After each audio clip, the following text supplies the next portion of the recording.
Ahojte, vítajte pri novom videu. Práve stojím pri Kia EV9, no dnešné video nebude o nej. Kia totižto neustále rozširuje svoju elektrickú rodinu a my sa pozrieme na jej najnovší prírastok. Možno povedať, že sa jedná o menšieho súrodenca EV9. Počkajte chvíľočku.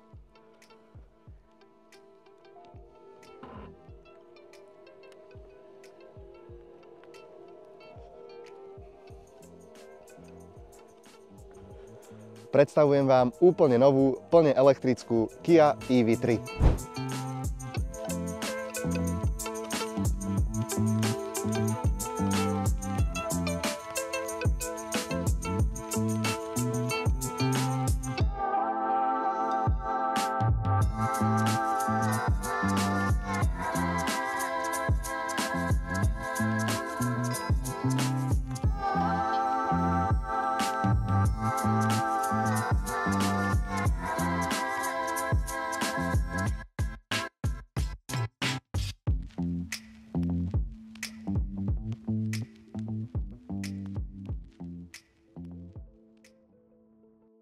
Tak čo na ňu hovoríte? Nie je nádherná? Poďme si ju pozrieť ale trochu bližšie. EV3 je kompaktné mestské auto, ktoré dokonale zapadne so svojimi rozmermi do mestského prostredia.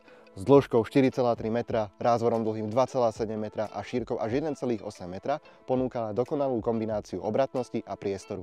S EV3 budú preto jazdy po meste nielen jednoduché, ale zároveň aj veľmi komfortné. EV3 sa rozhodne nemá za čo hanbiť ani po technickej stránke. S kapacitou batérie 81,4 kWh zabezpečuje výkon 204 koní a to umožňuje dojazd až 605 km na jedno nabitie.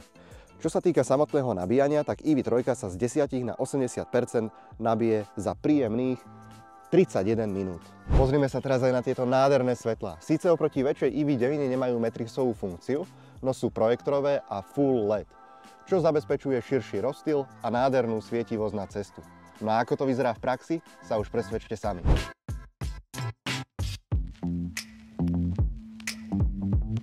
EV3 je obutá na takýchto štýlových 19-palcových diskoch kolís. No pre ľudí, ktorí majú radi ešte väčší komfort z jazdy, sú dostupné aj 17-palcové disky kolís.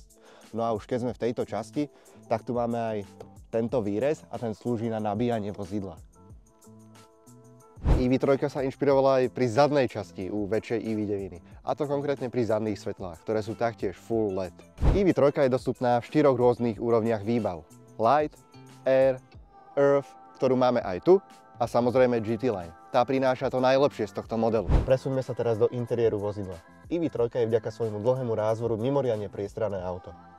Ako vpredu, tak aj vzadu. EV3 je plne nabitá modernými technológiami.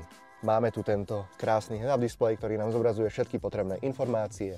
Ďalej displej vodiča, ktorý je plne integrovaný a združený s úctyhodnou veľkosťou až 30 palcov. Máme tu taktiež aj novinku bezdrôtové Android Auto a Apple CarPlay. EV3 prišla aj s úplne novým systémom rekuperácie. Volá sa to iPedal a je trojúrovňový. To sú tieto páčky.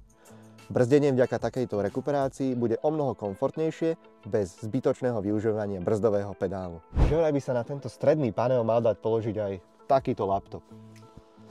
No ale neviem, ako to mysleli. Veď to tu vypadne. Funguje to veľmi jednoducho.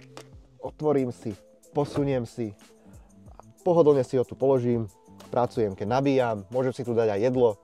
EV3 má množstvo asistenčných systémov. Je k dispozícii aj digitálny kľúč, vďaka ktorému si auto otvoríte aj prostredníctvom mobilu. Taktiež je tu aj takéto parádne ambientné podsvietenie. No a prečo sme tu vlastne mali túto EV9? Pretože pri EV3 dostanete malé auto vo veľkom balení. No ale dosť bolo už rozprávania. Príďte sa o tom presvedčiť na vlastnej koži. A to na Košickej v Autobeki Kia Žilina.